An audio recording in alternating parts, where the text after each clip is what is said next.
আমার আজকের লাইনটা আমাদের দেশের বেকার পোলাপানদের জন্য। 6 থেকে 7 বছর বয়সে পড়াশোনা শুরু করবা, 25 থেকে 26 বছর বয়সে তা শেষ করবা।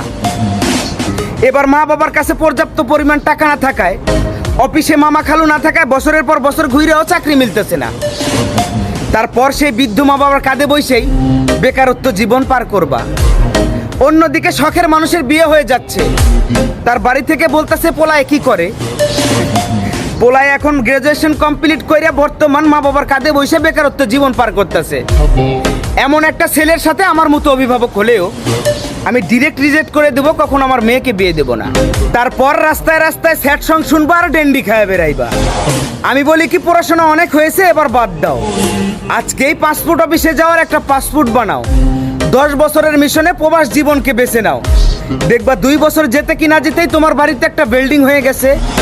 10 বছরের মিশন শেষ করতে ব্যাংকে মোটা অঙ্কের টাকাও হয়ে গেছে। তারপর বাড়িতে ফিরে এসো, দেখবা তোমার জন্য মেয়ে নয়, মেয়ের মাও রাজি হয়ে গেছে। কথাটা মাথায় রেখো।